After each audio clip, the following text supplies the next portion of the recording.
नमः परमहंसाय स्वादित चरण कमल चिन्म ग्रंथाय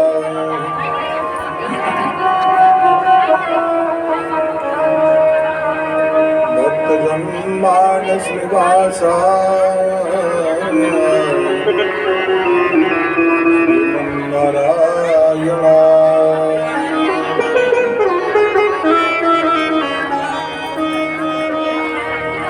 देयं सदा परिभवघ्नमभीष्टदोहम् तीर्थास्पदं शिवविरञ्चिनुतं शरण्यम् नृत्यार्तिहं प्रणतपालभवाब्धिपोतम् वंदे महापुरुष ते चरणारविंदम्। इष्ट देवताभ्यो नमः, कुल देवताभ्यो नमः, ग्राम देवताभ्यो नमः, स्थान देवताभ्यो नमः, वास्तु देवताभ्यो नमः, सर्वेभ्यो देवेभ्यो नमः, सर्वेभ्यो ब्राह्मणेभ्यो नमः। सिद्धि बुद्धि सहिताय श्रीमन्महागणाधिपतये नमः। एतद् कर्म प्रधान श्रीमद्भागवत महापुराणाय नमः।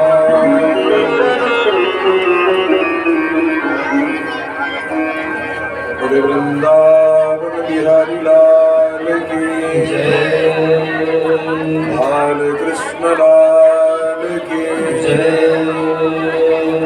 जय जय श्री राम।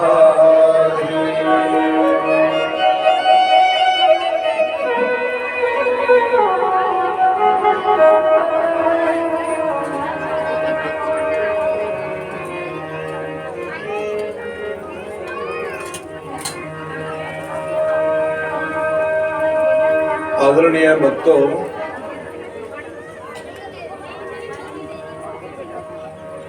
माता बहनों,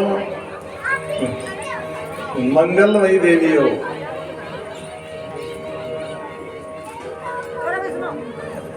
बहुत अच्छी देवी हो, बहुत प्रेम से कथा सुनने वाली देवी हो, बहुत अच्छे ढंग से सुन रहे हो आप सभी लोग। परमात्मा की प्राप्ति गोपियों को कष्ट पाने से हुई, दुख पाने से ना। ईश्वर की प्राप्ति अगर करना चाहते हो, मन को शुद्ध रखना पड़ेगा। और परमात्मा में जिनका मन लग गया वो पापी भी क्यों ना हो, उसका भी कल्याण प्रभु ने कर दिया। बनी तुम पे लाखों की ये हम मानते क्यों।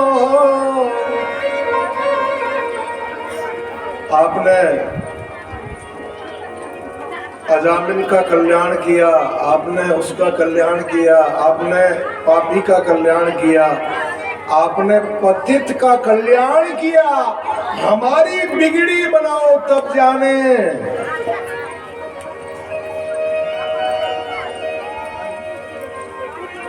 बनी तुमसे लाखों की ये हम मानते क्यों। बनी तुम पे लाखों की ये हम मानते क्यों। बनी तुम पे लाखों की ये हम मानते क्यों। हमारी जो बिगड़ी बनाई न होती, दुखों से जो ठोकर खाई न होती, दुखों से जो ठोकर श्री कन्हैया लाल की जय जय श्री।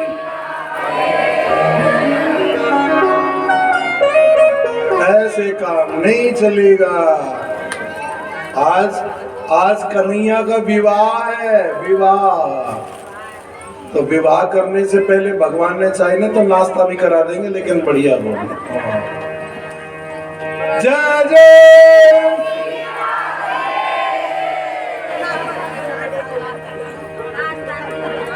दुखों से जुटो कर खाई न होती, दुख में सुमिरन सब करे, सुख में करे ना कोई। जो सुख में सुमिरन करे तो दुख नहीं होगा। आप अगर खुश होके कथा सुनोगे,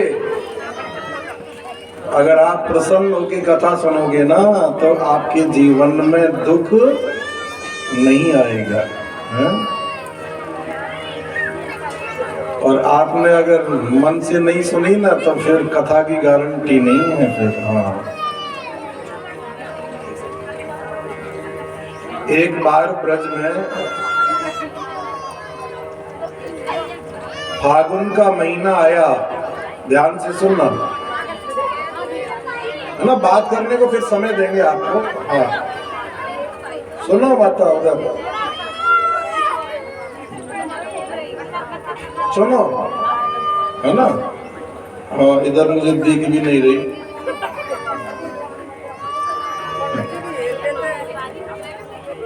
फिर बात करने को आपको समय देंगे, क्योंकि ये जो समय है ना बार बार नहीं आएगा फिर। हाँ कथा और भी हो जाएंगी गीजगढ़ में, मना नहीं है, लेकिन ये आज का जो समय है ये नहीं आएगा। और फिर आपकी बदौलत ही मैं कथा सुना पाऊंगा, नहीं तो मैं बक बक करके फिर अपना समय पास करके चला जाऊंगा।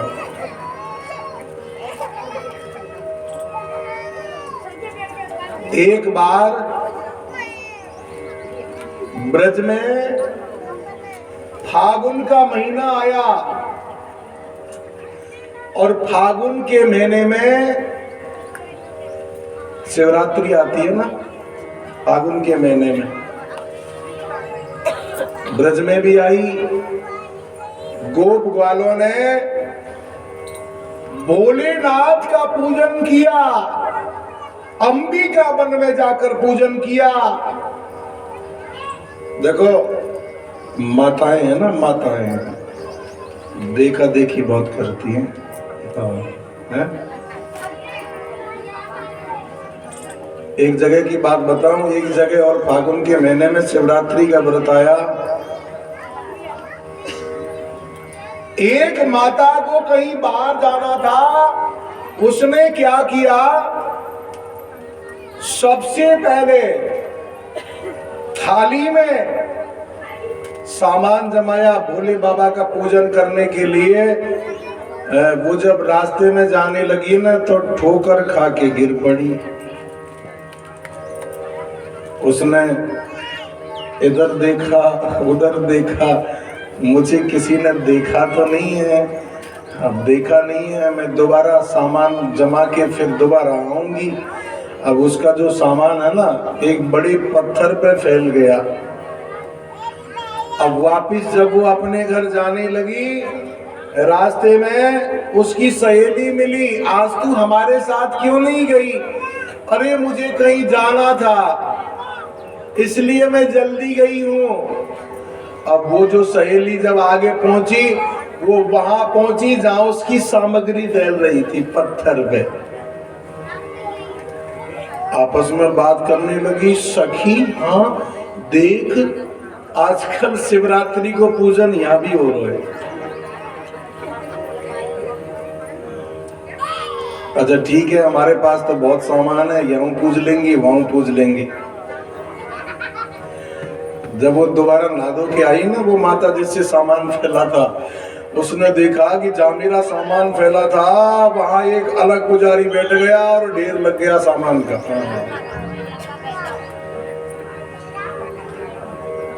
देखा देखी ज्यादा करती है। मंदिर में भी जब जाती है, किसी माता ने होठ भी हिला दिया ना, पूछेगी तू कौन सा मंत्र बोला है मुझे बता। तो शिवरात्रि का पूजन करने के लिए अंबिका वन में गोप ग्वाल नंद बाबा के साथ गए, भोले बाबा का पूजन किया और पूजन करने के बाद रात्रि को वहीं पर विश्राम किया। रात के समय एक अजगर आया। अजगर ने नंद बाबा का पैर पकड़ लिया। नंद बाबा चिल्लाने लगे, ओ कन्हैया, अरे कन्हैया बचाओ। गोप ग्वालों ने जब देखा कि नंद बाबा का पैर पकड़ लिया, अजगर ने छोड़ा नहीं, अरे डंडों से पीटा,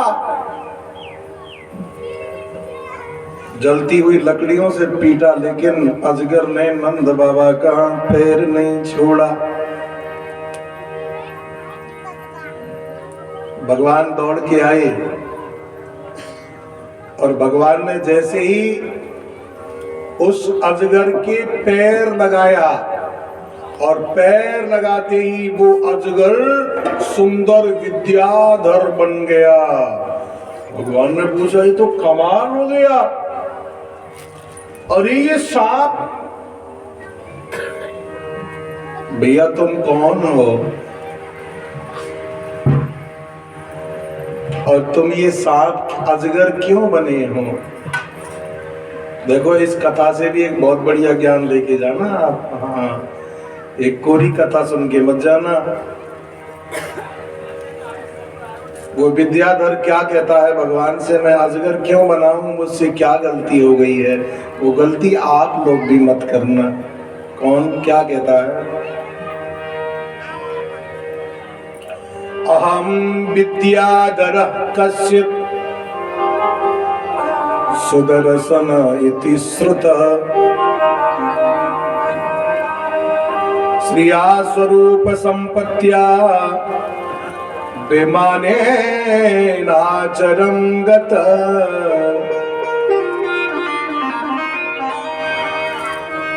बोले महाराज, मैं सुदर्शन नाम का विद्याधर था।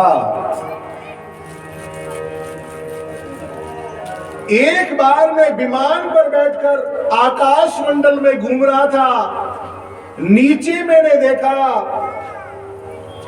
एक 8 जगह से टेढ़ा ऋषि जा रहा है। मेरी तरफ ही देखना से, है ना? विद्याधर ने सोचा कि नीचे 8 जगह से टेढ़ा ऋषि जा रहा है। उसको हंसी आ गई उसके शरीर को देखकर, क्योंकि विद्याधर ज्यादा सुंदर था ना, उसको अपनी सुंदरता पर बड़ा अभिमान था। हाँ, ऋषि ने कहा, विद्याधर तू मेरी सुंदरता को, तू मेरी कुरूपता को, तू मेरे शरीर को देखकर हंसा है, तूने मेरे मन को नहीं देखा, मेरा मन कैसा है। इसलिए मैं श्राप देता हूं कि तू भी 8 जगह से टेढ़ो अजगर सरब बन जाए। किसी की शरीर की हंसी मत करना, चाहे कोई काला हो, चाहे गोरा हो, चाहे सुंदर हो, चाहे कुरूप हो। हाँ? भगवान ने जैसा स्वरूप दिया है, अरे शरीर की सुंदरता नहीं, उसके स्वभाव को देखो, उसके मन को देखो, उसका आचरण तो खराब नहीं है, वो देखो। हम भी लड़की को जब देखने जाते हैं ना, तो क्या देखे, अरे मैंने देखा है साहब, बहुत से लोग जेब में जो है ना इंच टेप रख के ले जाते हैं। मैंने कहा इसका क्या करोगे? बोले नाप के देखेंगे कितनी लंबाई है? चलती है तो कैसी लगती है, बोलती है तो कैसी लगती है, नाक कैसी है और नक्शा कैसा है?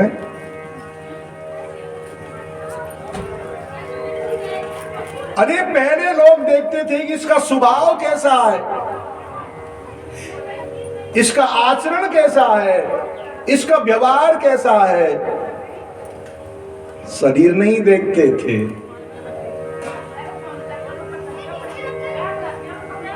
ऋषि कहता है कि विद्याधर, तुझे अपनी सुंदरता पर अभिमान है, मैं श्राप देता हूं, तू भी 8 जगह से टेढ़ा कर सर्प बन जा।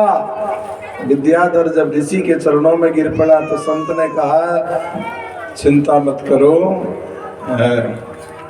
गलती हो गई तुमसे, तो मैं वरदान भी देता हूं कि जब नंद बाबा अंबिका वन में भोले बाबा का पूजन करने आएंगे तो उसका पैर पकड़ लेना, भगवान जब तेरे चरण लगाएंगे तो तेरा कल्याण हो जाएगा।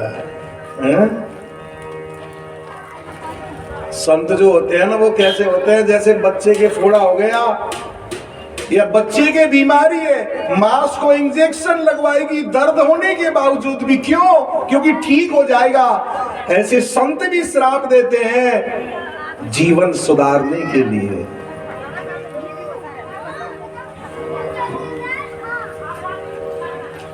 एक दिन अरिष्टासुर नाम का राक्षस आया। भगवान ने अरिष्टासुर को भी मार दिया। अरिष्टासुर को मारने के बाद कंस ने केसी नाम के राक्षस को भेजा। केसी ने कहा कि उनका नाम कृष्णचंद्र है, हमारा नाम केसी है, अंग्रेजी का शॉर्टकट, छोड़ूंगा नहीं कृष्ण को। केसी भी जब ब्रज में आया, भगवान ने केसी राक्षस को भी मारा। केसी को मारने के बाद नारद जी कंस के पास पहुंचे और कहा, कंस तुमको पता है तुम्हारे राक्षसों को किसने मारा है? कंस बोले, नारद जी तू ही बता ना। गोकुल में कृष्ण बलराम रहते हैं, देवकी का 8वां लाल है, वही तेरा काल है। अच्छा नारद जी, आप तो बहुत अच्छे हो, आप अब ये बताओ कि मेरे काल को मैं कैसे मारूं? बोले, यहाँ बुला के मत मारना, उनको वहां जाके मत मारना, भाग जाएंगे। एक काम करो, अक्रूर जी के द्वारा कृष्ण बलराम को धनुष यज्ञ के बहाने यहीं बुला लो। अक्रूर जी से कहा, अक्रूर जी मेरा काल मुझे पता लग गया है, नारद जी ने मुझको बता दिया है मेरा काल कौन है। आप गोकुल से कृष्ण बलराम को रथ में बिठाकर मेरे पास ले आओ। अक्रूर जी कंस की आज्ञा पाकर भगवान को लेने के लिए मथुरा से गोकुल चले और रथ में बैठकर भगवान को लेने जा रहे हैं और मन में बड़ी प्रसन्नता है। आज कंस ने ये काम मुझे सौंपा है, जिनके दर्शन संत करते हैं उनके दर्शन मैं करूंगा।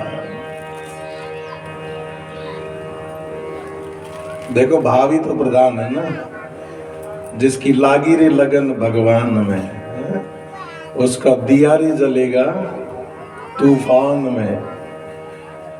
हवा तो चलेगी, रुकेगी नहीं, हवा तो चलेगी, रुकेगी नहीं, लेकिन आपको राम नाम का ढक्कन लगा देना है।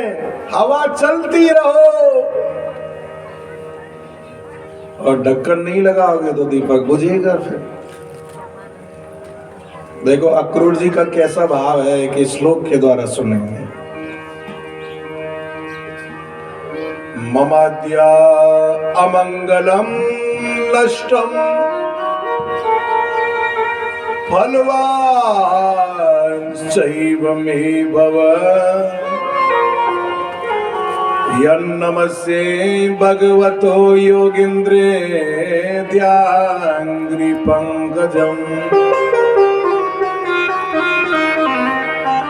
आज अक्रूर मन में विचार करता है, ममाद्या अमंगलम नष्टम, मम अद्य, आज मेरे अमंगल नष्ट हो गए हैं। क्यों? जिनके चरण कमलों में योगी जन ध्यान करते हैं उनका मैं प्रत्यक्ष दर्शन करूंगा। हैं? मेरा जैसा भाग्यशाली कोई नहीं है। कंस ने ये काम मुझे सौंप कर बड़ा अच्छा किया है। अरे अक्रूर ध्यान करता जा रहा है और रथ चलाता जा रहा है, आंख बंद करके फिर ध्यान करने लगा, घोड़ों को चलाना भूल गया और गोकुल का रास्ता छोड़ के चले गए दिल्ली के रास्ते में। फिर याद आई, देखो भगवान के भक्त की यही दशा होती है। हाँ,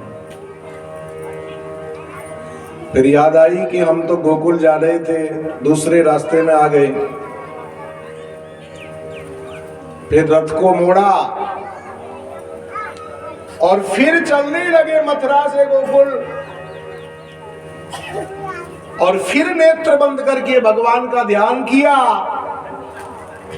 देखो भगवान का ध्यान कैसे करना चाहिए पता है? मंदिर में जाओ जब कैसे दर्शन करना चाहिए?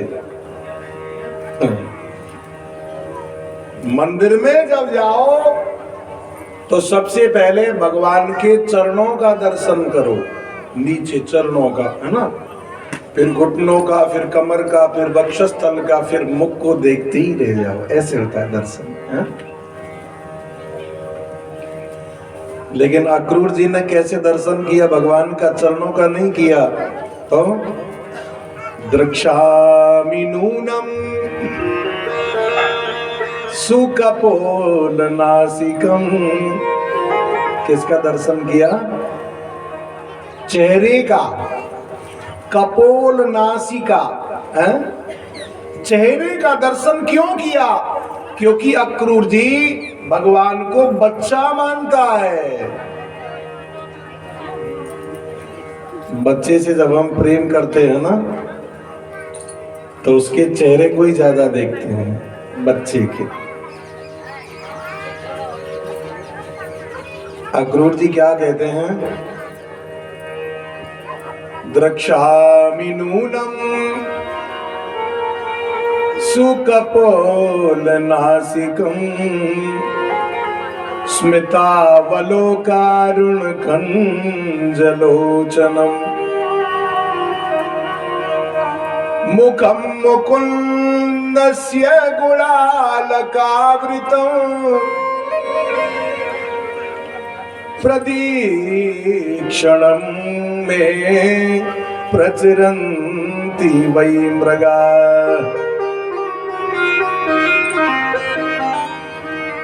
मैं भगवान के चेहरे का दर्शन करूंगा, हाँ? उनके हाथों का दर्शन करूंगा, चरणों का दर्शन करूंगा, नासिका का दर्शन करूंगा। उनका सारा शरीर कैसा है? बोले कमल के समान है, चेहरा भी कमल के समान है, हाथ भी कमल के समान है, पैर भी कमल के समान है, हैं? भगवान के जो शरीर का जो उदाहरण दिया है वो कमल से क्यों दिया है?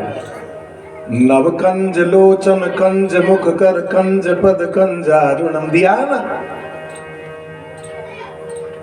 पादारविंद, हस्तारविंद, नैनारविंद, मुखारविंद, अरविंद मतलब कमल।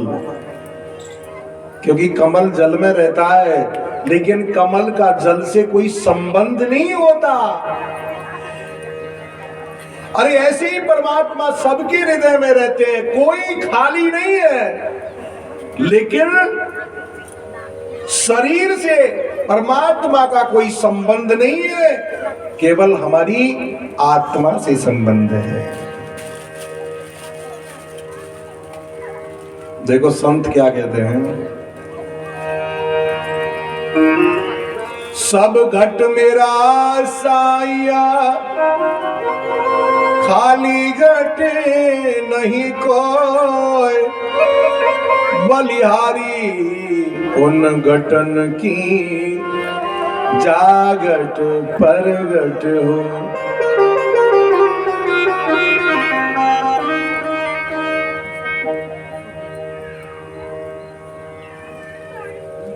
अक्रूर जी भगवान का ध्यान करते करते आगे चले। आगे देखा, अरे कृष्ण बलराम हाथ में दूध निकालने की दोहनी है ना। और दूर से देखा कहां जा रहे हैं, गौशाला में। कैसे कपड़े पहन रखे हैं, ददर्श रामम कृष्णम च ब्रजे गोदोहनम गतौ। कैसे कपड़े, पीत नीलांबर धरो सरदुम्बुरुहे क्षणौ। पीले नीले कपड़े पहन रखे हैं। अक्रूर जी ने दौड़ के भगवान के चरणों में प्रणाम करना चाहा, लेकिन भगवान ने अक्रूर को हृदय से लगा लिया। आप तो हमारे रिश्ते में चाचा लगते हो, हमारे चरणों में प्रणाम नहीं करना। भगवान उनको अपने घर ले गए। घर ले जाने के बाद विश्राम कराया, भोजन कराया। कैसे आए हो चाचा जी? अक्रूर ने कहा, कृष्ण मैं जो आया हूं ना, ध्यान से सुनो, कंस का पाप बढ़ गया है, कंस रूपी कैंसर पैदा हो गया है, मैं डॉक्टर लेने आया हूं। भगवान बोले, ये बात मेरे बाबा को मत बता देना, मेरी मैया को मत बता देना। अरे अगर ये बात बाबा मैया को बता दिया, मुझे नहीं जाने देंगे मथुरा। क्या करें अक्रूर जी, मथुरा तो मैं भी जाना चाहता हूं, क्योंकि मैं जानता हूं कि मेरे असली माता पिता 11 साल से जेल खाने में बंद हैं। मैं भी उनसे मिलना चाहता हूं, मैं भी उनसे मुलाकात करना चाहता हूं। अक्रूर जी ने नंद बाबा से कहा, बाबा कंस ने बुलाया है आपको, ब्रजवासियों को, गोप ग्वालों को धनुष यज्ञ देखने बुलाया है, कृष्ण बलराम को बुलाया है। अब कृष्ण बलराम का जब नाम आया, मैया यशोदा का हृदय टूट गया। मेरा बेटा मथुरा जाएगा, मेरा बेटा। देखो माँ का हृदय ऐसा ही होता है। हाँ, बेटा अगर कहीं काम करने भी जा रहा है ना, तो माँ का हृदय बड़ा कमजोर होता है। बेटा अरे वहां क्या करेगा, तो यही ठीक है, हाँ?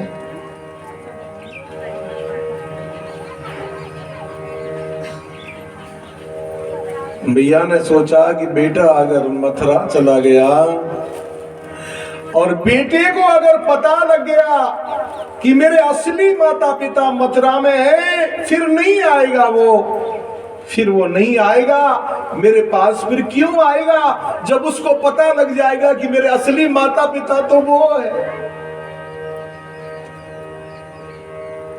और मथुरा की जो नारी है ना, वो मेरे कन्हैया को वहीं रोक लेंगी। गोपियों ने जब सुना तो गोपियां भी दुखी हो गई, मैया ने जब सुना मैया भी दुखी हो गई। गोपियां मन में विचार करने लगी, कन्हैया कल मथुरा चला जाएगा, हे विधाता ऐसी लंबी रात बना दो, सुबह नहीं हो। जब सुबह नहीं होगा फिर कन्हैया कैसे जाएगा बताओ। कि सजन सकारे जाएंगे, मेरे नैन मरेंगे रोए, विधि ना है सीरेन कर, बोर कबहू नहीं हो।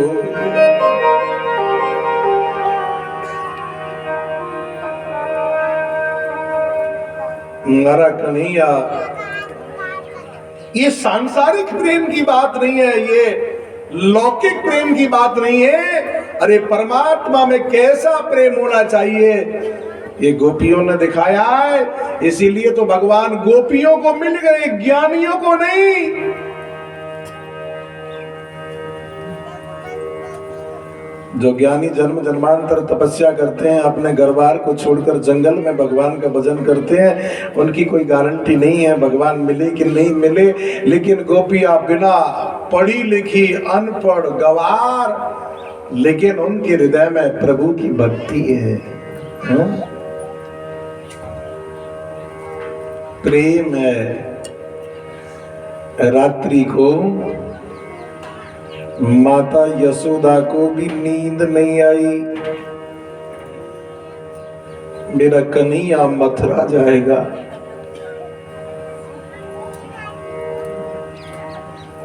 अरे मेरा लाला मथुरा जाएगा और फिर वापस नहीं आएगा। मैं ये जानती हूं, आज कन्हैया ने जब देखा रात्रि के समय माँ पलंग पर बैठी है, सो नहीं रही है, मैया हाँ बेटा, आपको नींद नहीं आ रही मैया? बेटा तू कल मथुरा जाएगा ना बेटा, इसलिए मुझे नींद नहीं आ रही। क्या बात है मैया, मैं तो आ जाऊंगा। मैया ने मन में विचार किया, बेटा तू नहीं आएगा जाने के बाद, क्योंकि बेटा तेरा अगर पता लग गया कि असली माता पिता वो हैं, फिर तू क्यों आएगा बेटा। लेकिन माँ यशोदा ने, आप सोचना मेरे भाई बहन, माँ यशोदा ने अभी तक भगवान को ये नहीं बताया कि तेरे असली माता पिता वो हैं।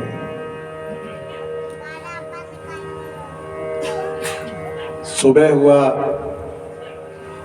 प्रातः काल हुआ,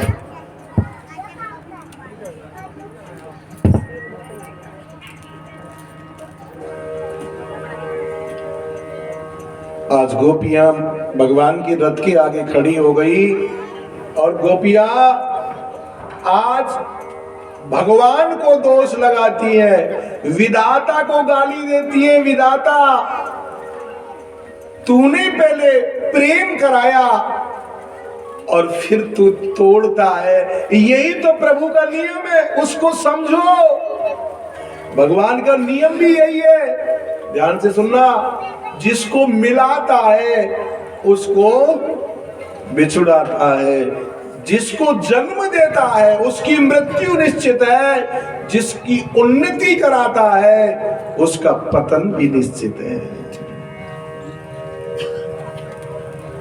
जैसे छोटे छोटे बच्चे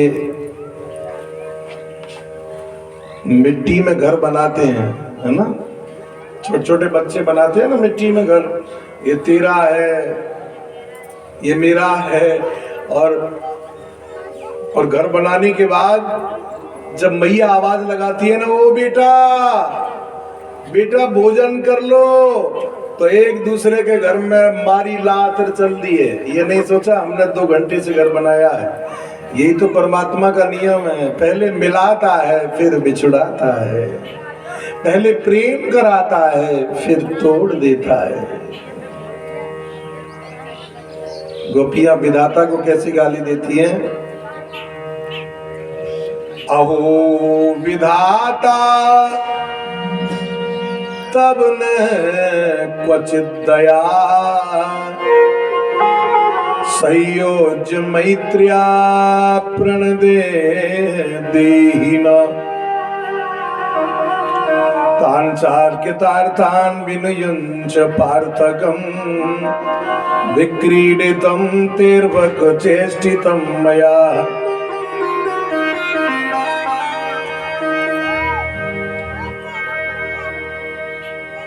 गोपियां कहती हैं, विधाता, अरे विधाता, अहो विधाता तब न क्वचित दया, तुम्हारे हृदय में दया नहीं है। संयोज्य मैत्र्या प्रणयेन देहिना, पहले तू संयोग कराता है फिर वियोग कराता है, पहले तू जन्म देता है फिर मार देता है।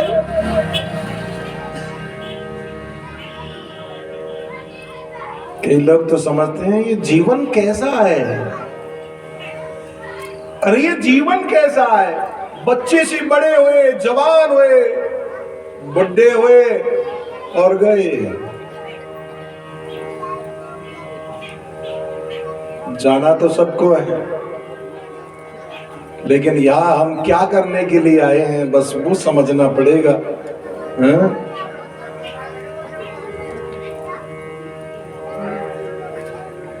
जीवन में दो चीजों को हम हमेशा याद रखना पड़ेगा। एक तो भगवान को याद रखना पड़ेगा और दूसरा इसको भी याद रखना पड़ेगा कि हमको भी कभी जाना है।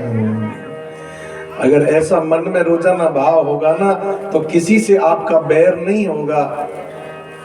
बैर करना ही छोड़ दो कि क्या रखा है, जाने के बाद कुछ नहीं है। कितने आए कितने चले गए, क्या रखा है बैर में है? सबको भगवान समझ के प्रेम करो, सबके हृदय में ईश्वर की अनुभूति करो। अरे यहाँ जिसने नाम कमाया, यहाँ जिसने दुनिया को सुख दिया वही तो मिलेगा।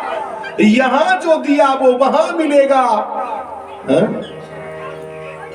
आपने अगर जो बीज बोया वही तो उगेगा ना।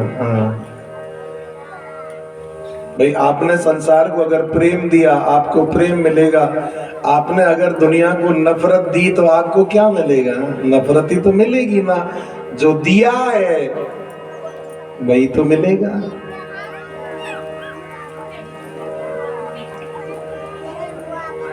आज गोपियां और क्या कहती हैं कि क्रूरस त्वमक्रूर समाख्यास्मना चक्षुर्हि दत्तम हर से बताग्यवत। ये अक्रूर नहीं है, ये अक्रूर नहीं है तो कौन है? ये बड़ा क्रूर है, दुष्ट है। देखो सबसे बड़ा दुष्ट कौन होता है जानते हो? सबसे बड़ा पापी, सबसे बड़ा दुष्ट कौन होता है? आदमी को मारता तो नहीं है लेकिन उसकी आंखों को निकाल कर ले जाता है। ऐसे कृष्ण बलराम ब्रज की दो आंखें हैं। ये अक्रूर हमसे ओझल करना चाहता है। आज सारी गोपियां मिलकर नंद द्वार पर आई, भगवान रथ में बैठे हैं कृष्ण बलराम, और हाथ जोड़ के कैसे प्रार्थना करती हैं। आप लोग भी थोड़ी प्रार्थना करेंगे प्रभु से। बोले कन्हैया लाल की।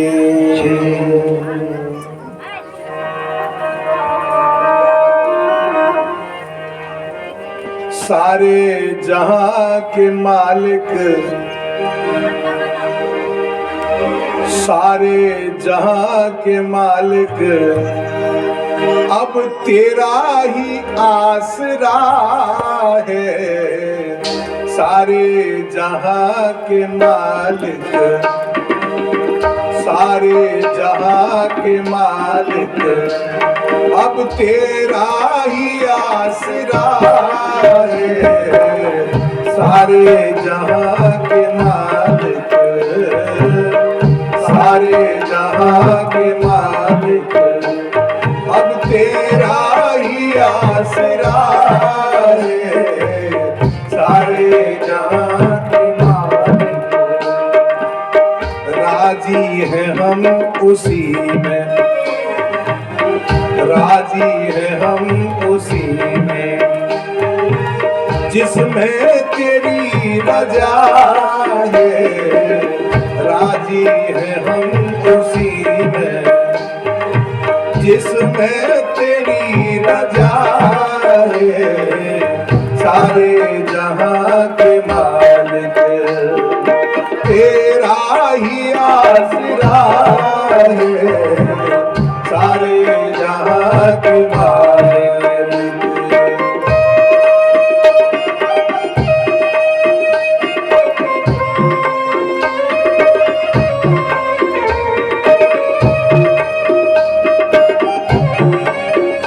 ताली बजा के ऐसे नहीं, चुपचाप नहीं।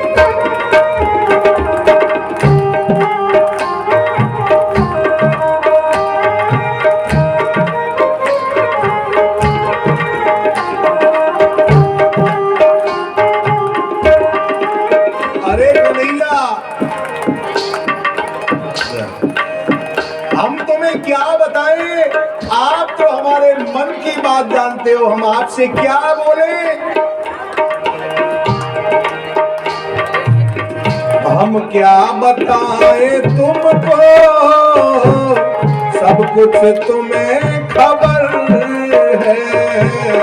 हम क्या बताएं तुमको, सब कुछ तुम्हें खबर है। हम क्या बताएं तुमको, सब कुछ तुम्हें खबर है। क्या बताएं तुमको, सब कुछ तुम्हें खबर है। हर हाल में हमारी तेरी तरफ नजर है। हर हाल में हमारी तेरी तरफ नजर है। किस्मत है हमारी, किस्मत है जो हमारी, जो तेरा फैसला है। सारे जहां के मालिक, सारे जहां के मालिक, अब तेरा ही आसरा है। सारे जहां के मालिक, अब तेरा ही आसरा है। सारे जहां के मालिक।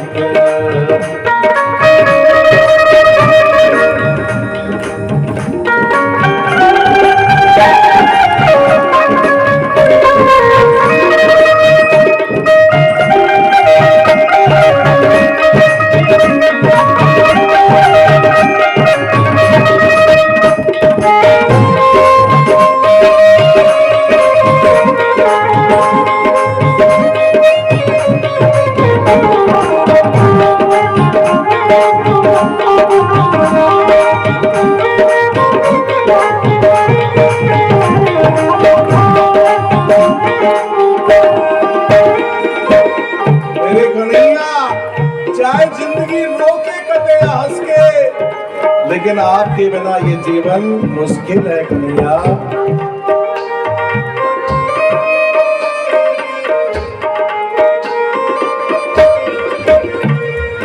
रोकर कटे या हंस कर, कटती है जिंदगानी। रोकर कटे या हंस कर,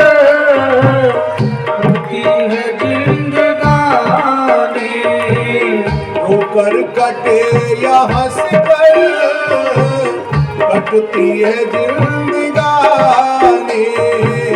रोकर कटे या हंस कर, कटती है जिंदगानी। तू गम दे या खुशी दे, सब तेरी मेहरबानी। गम दे या खुशी दे, सब तेरी मेहरबानी।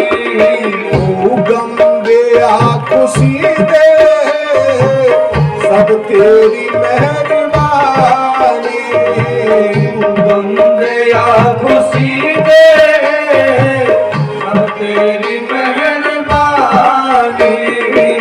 तेरी खुशी समझ कर, तेरी खुशी समझ कर, सबको गम दिला दिया। सारे जहां के मालिक, सारे जहां के मालिक, तेरा ही आसरा है। सारे जहां के मालिक, अब तेरा ही आसरा है। सारे जहां के मालिक, सारे जहां के मालिक, सारे जहां के मालिक। जय जय श्री राम। श्याम अब तेरा ही आसरा है, सारे जहां के मालिक। आज गोपियां भगवान से कहती हैं, प्रभु आप जा रहे हो, देखो आप मथुरा जाने के बाद हमें भूल नहीं जाना है? भगवान के रथ के आगे गोपियां खड़ी हो गई। आज कन्हैया आप जाना चाहते हो तो ये रथ हमारे ऊपर होकर निकाल कर ले जाओ कन्हैया। भगवान रथ से नीचे उतरे, गोपियों को सांत्वना दी, मैं आज मथुरा जा रहा हूँ, कल मेला देखूंगा, परसों आ जाऊंगा। गोपियों ने जब सुना कि परसों आ जाएंगे तो बड़ी खुश हुई, कोई बात नहीं, एक दो दिन में तो आ जाएंगे। और फिर रथ आगे चला तो मैया यशोदा ने दौड़ लगाई और मैया यशोदा ने कहा, ओ कन्हैया, ओ बेटा, बेटा रुकना, बेटा रुकना। भगवान कृष्ण बलराम ने अक्रूर से कहा, अक्रूर जी थोड़ा रथ रोको, मैया दौड़ रही है। मैया ने आकर जैसी कन्हैया के पास आकर और सबसे पहले आरती उतारी, फिर नजर उतारी। भगवान कहते हैं, मैया मैं बच्चा नहीं हूँ, मेरी नजर क्यों उतारती हो?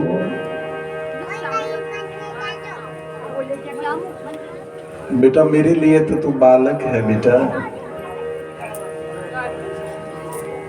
और मैया भगवान को टकटकी लगा के देखने लगी।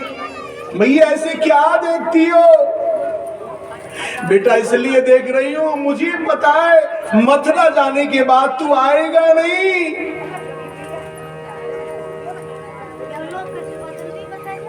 बेटा एक बात मैं तुमसे कहना चाहती हूं बेटा, एक बात जो जीवन में मैंने तुम्हें नहीं बताई।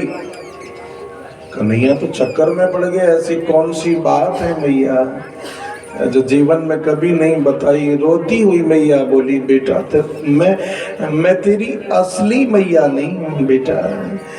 और ये जब कहा ना तो भगवान की आंखों से भी आंसू आ गए। ऐसे मत बोलो मैया, क्योंकि आपने जो मुझे प्रेम दिया है वो कहीं नहीं मिलेगा मुझे।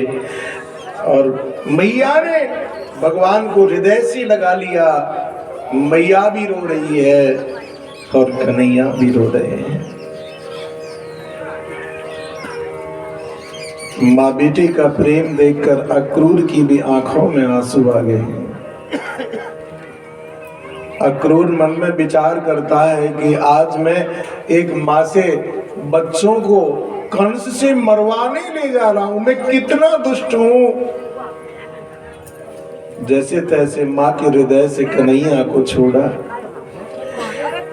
भगवान ने अक्रूर से कहा कि जल्दी जल्दी रथ ले चलो, नहीं तो आज माँ का प्रेम मुझे जाने नहीं देगा, मेरी लीला में बाधक बन जाएगा। अक्रूर ने रथ चलाया। माँ यशोदा आज सारी गोपियां कन्हैया की तरफ देखती रही। रथ दिखाई पड़ा, जब तक देखती रही। रथ की धूल दिखाई पड़ी, जब तक देखती रही। रथ की झंडी दिखाई पड़ी, जब तक देखती रही। और जब कुछ नहीं दिखाई दिया तो रो रो के अपने घर आ गई।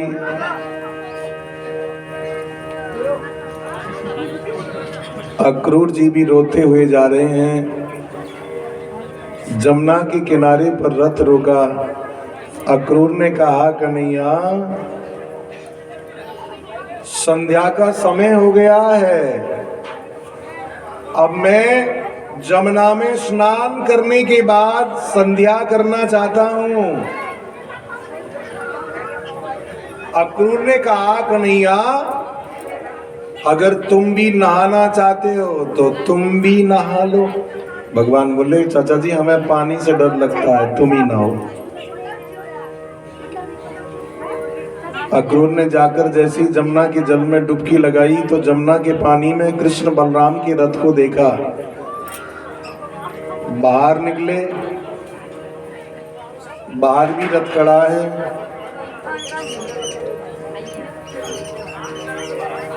जल में डुबकी लगाई, जल में भी रथ खड़ा है। अक्रूर ने मन में सोचा कि ये दो दो कन्हैया, दो दो रथ कैसे हो गए। जल के अंदर ही भगवान ने 4 भुजा धारण किया, चतुर्भुज रूप धारण करके अक्रूर से कहने लगे, अक्रूर जी तुम्हारे मन में भी मोह हो गया था और तुमने मन में सोचा था कि मैं छोटे छोटे बच्चों को कंस से मरवाने ले जा रहा हूँ। कंस मुझे नहीं, मैं कंस को मारूंगा, मैं बच्चा नहीं बाप हूँ। अक्रूर जी तो जल में ही हाथ जोड़ के भगवान की स्तुति करने लगे, मैं समझ गया आप कौन हैं, मैं जान गया आप कौन हैं। अरे कंस आपको नहीं, आप कंस को मारेंगे। आप कौन हैं प्रभु, कौन हैं? नमस्ते रघुवरियाय रावणान्तिकराय च नमस्ते वासुदेवाय नमः संकर्षणाय च। मैं समझ गया आप त्रेता युग के राम हो, रावण का अंत करने वाले हो। आप वसुदेव के बेटे हो, वासुदेव हो। मैं समझ गया तुम ईश्वर हो। रथ आगे चला। फिर कंस के बगीचे में सारे गोप ग्वाल अपने अपने सख्तों में कंस को गोरस रख के पहले ही आ गए। कृष्ण बलराम को भी वहीं छोड़ दिया। आज कृष्ण बलराम ने कंस के बगीचे में मंडली बना ली और बाबा से कहने लगे, बाबा हम मथुरापुरी देख लें। बेटा देख तो लो, लेकिन उदम मत मचाना, राजा की नगरी है। नहीं नहीं, कुछ नहीं मचाएंगे। आज कृष्ण बलराम गोप ग्वालों को साथ लेकर मथुरापुरी देखने के लिए गए। देखा कि मथुरापुरी के चारों तरफ खाइयां खुदी हैं, दरवाजों पर बंदरवार लगे हैं, सड़कों पर केवड़े का जल छिड़का हुआ है। आज कंस ने मथुरा को दुल्हन की तरह सजाया और जैसे ही भगवान आगे चले तो आगे सबसे पहले धोबी मिला। रजकम कंचिदायांतम रंगकारम गदाग्रज।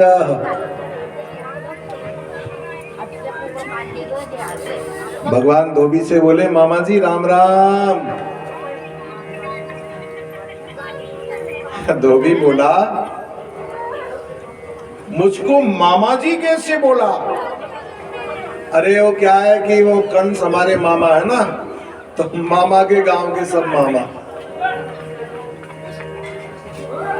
अच्छा क्या चाहते हो? अब चाहते क्या है? हमारे पास कुछ कपड़े अच्छे नहीं हैं, आपकी गठरी में बढ़िया बढ़िया दिख रहे हैं, दे दो ना। धोबी बोला, ए खबरदार, कौन हो? अरे गाय चराने वाले ग्वाले, राजा के कपड़े, ये राजा के। तुम गाय चराने वाले हो, ग्वाले हो। भगवान बोले, भैया दे दो ना। लेकिन धोबी तो वो क्या है कि जितना अभिमान अफसर को नहीं होता उतना चौकीदार को होता है। दे दो ना। धोबी बोला, खबरदार, मानते ही नहीं हो। अब की बार अगर कपड़ा मांगने की इच्छा की तो कंस के जेल खाने में बंद करा दूंगा। मैं कंस को धोबी हूं। भगवान ने कहा, ये गाली दे रहा है, इसका इलाज करना पड़ेगा। है? भगवान ने क्या किया? एवं विकथमानस्य, ऐसा सुनकर, एवं विकथमानस्य कुपितो देवकी सुत रजकस्य कराग्रेण शिरकायाद पादयत्। ऐसा सुनकर भगवान ने क्या किया, रजकस्य कराग्रेण, उस धोबी के हाथ में तलवार की भावना कर ली।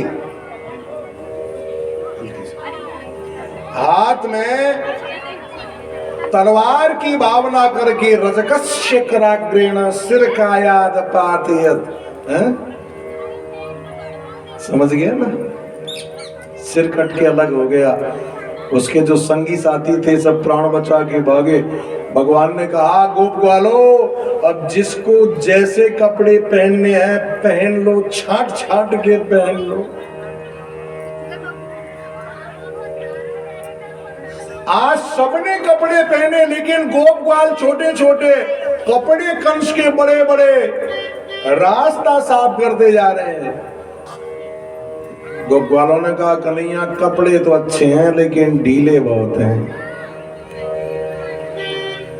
चलो आगे चलो, ये मथुरापुरी है, यहाँ दर्जी भी मिलेगा। हाँ, आगे चले तो देखा एक दर्जी की दुकान दिखाई दी। भगवान गोप ग्वालों को लेकर दर्जी की तरफ गए तो दर्जी तो मशीन वशीन छोड़ के बाहर आ गया, घबरा गया उनको देख के। आइए प्रभु, आइए प्रभु, आइए, बताओ क्या काम है। भगवान बोले, काम कुछ नहीं है, ये हमारे गोप ग्वालों के जो कपड़े हैं ना, ये जरा लंबे हैं, छोटे कर दो। दर्जी बोला, अभी करता हूँ। भगवान बोले, हमारे पास पैसा नहीं है, हाँ, तुमको देने के लिए इनाम नहीं है। दर्जी ने कहा, अभी जो धोबी को इनाम दियो वो तो मैंने देख लियो, हमें नहीं चाहिए, कुछ नहीं चाहिए। अच्छा ठीक है, तो फिर करो फिर। भगवान ने आशीर्वाद दे दिया, चाहे कपड़ा बहुत सस्ता हो लेकिन तुम्हारी सिलाई बहुत महंगी होगी, खुश रहो।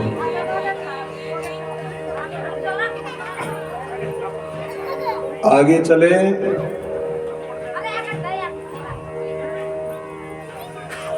एक सुदामा नाम का माली मिला।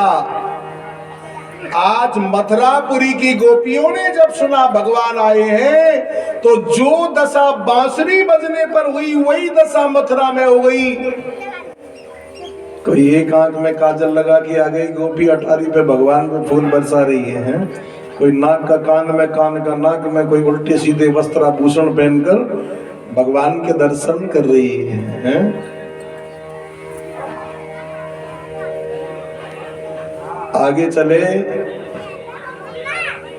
एक सुदामा नाम का माली मिला जिसने भगवान को माला पहनाई, गोप ग्वालों को माला पहनाई। आगे चले, एक 3 जगह से टेढ़ी स्त्री जा रही है। भगवान ने उससे कहा, ओ सुंदरी,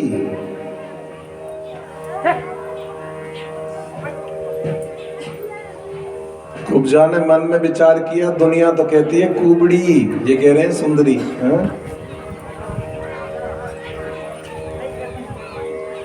भगवान ने कहा, ओ सुंदरी। कुब्जा ने पीछे देखा, सुंदरी कहने वाले कौन है? हाँ बोलो। अरे कुब्जा ने जब भगवान को देखा, ऐसा रूप सौंदर्य था कि देखती रह गई। भगवान ने पूछा, सुंदरी क्या नाम है तुम्हारा? क्या बोली पता है? दास्यस्महं सुंदर कंस सम्मता, त्रिवक्र नामा यनुलेप कर्मणि।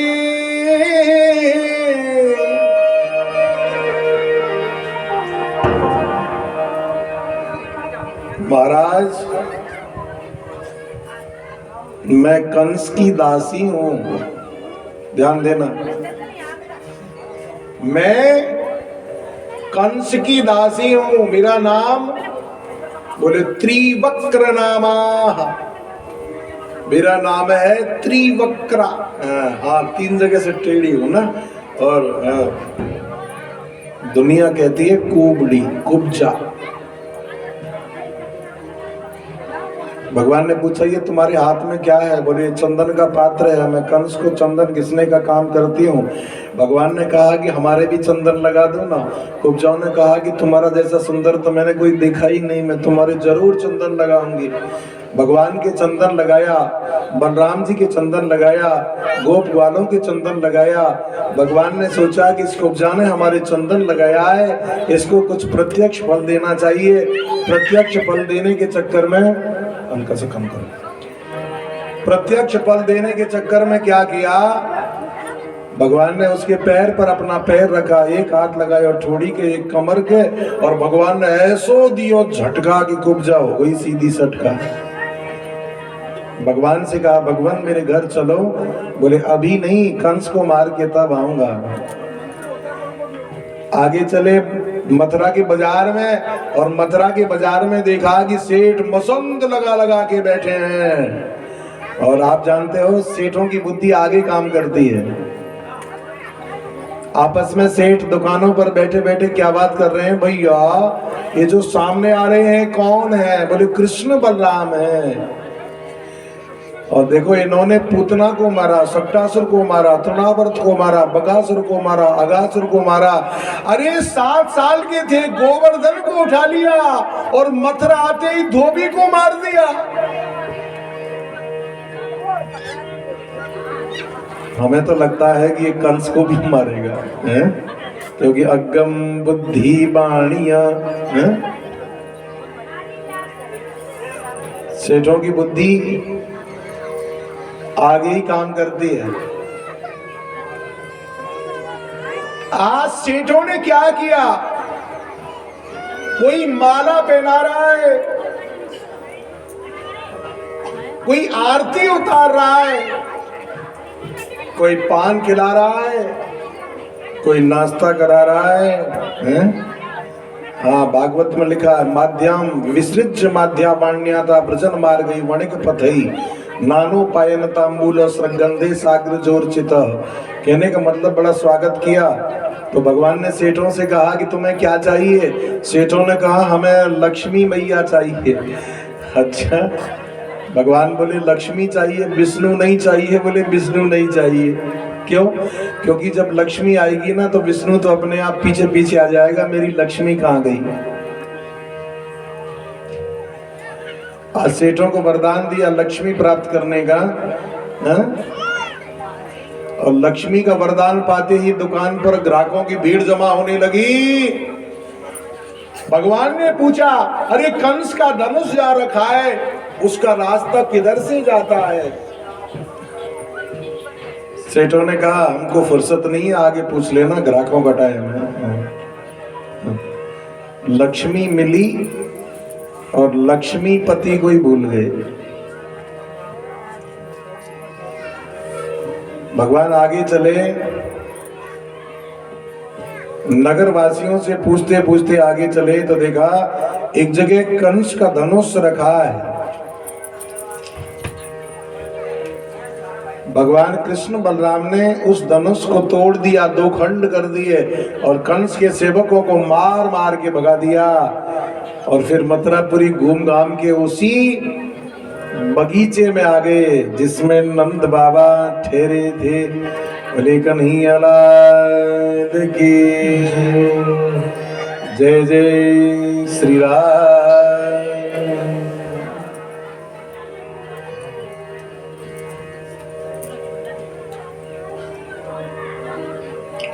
अब रात्रि हुई, इधर रात्रि को अरे गोप ग्वाल तो कंस के बगीचे में रुके हैं, इधर कंस की हालत खराब है। देखो जिसका समय नजदीक आ जाता है ना, वो भी भागवत में लिखा है उसके साथ कैसा कैसा होता है। तो कंस के साथ कैसा कैसा हुआ, रात को नींद नहीं आती है तो सपने आते हैं? जमीन पर चलता है तो पैरों के निशान दिखाई नहीं देते। जिसकी मृत्यु नजदीक आ जाती है ना, उसके लक्षण हैं। पेड़ों में हरे पत्ते हैं लेकिन पीले दिखाई देते हैं। और एक परीक्षा और है, जिसकी मृत्यु नजदीक आ जाती है ना, वो ऐसे कान बंद करते हैं और कान बंद करने के बाद अंदर से आवाज आती है, प्राण संचार ध्वनि, धक धक धक। अगर नहीं आती हो ना तो भी समझ लेना। लेकिन अभी कान बंद करो, अभी तो कथा सुनो, ऐसा कुछ नहीं है।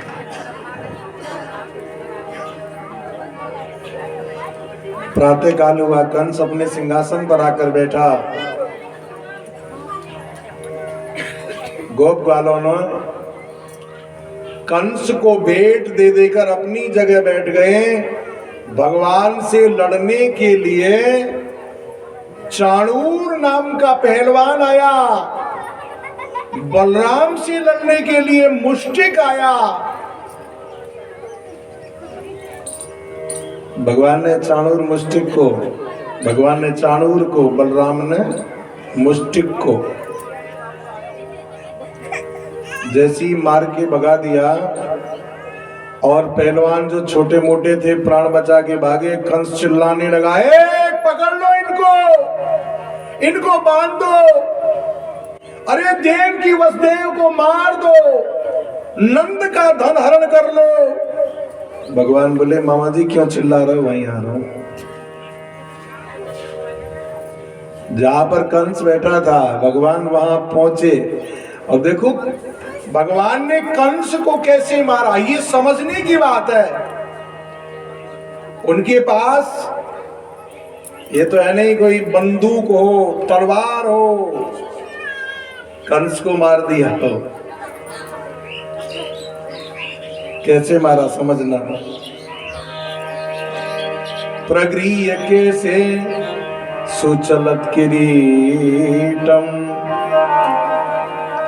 सबसे पहले कंस के बाल पकड़े। प्रगृह्य कैसे सुचलत किरीटम, नीचे गिर पड़ा सिंहासन से, उसका मुकुट गिर गया।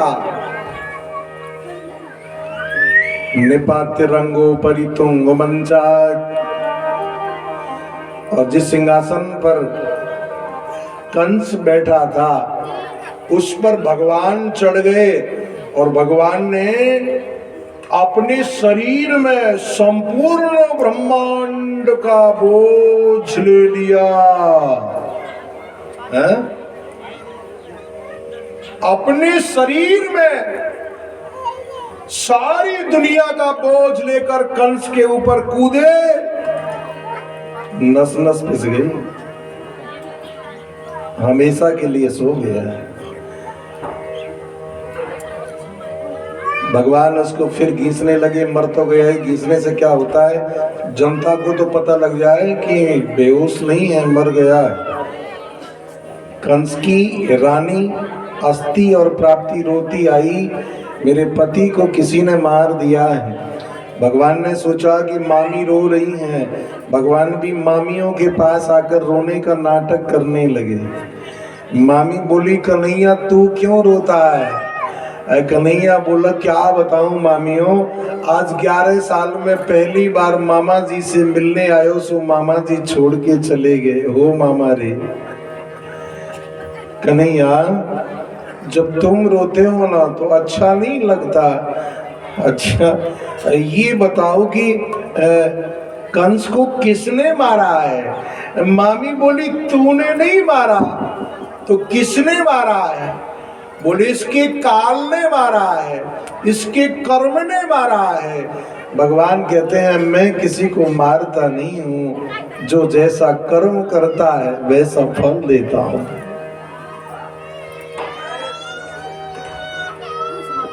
कंस को मारने के बाद अपने माता पिता को भी जेल खाने से छुड़ाया।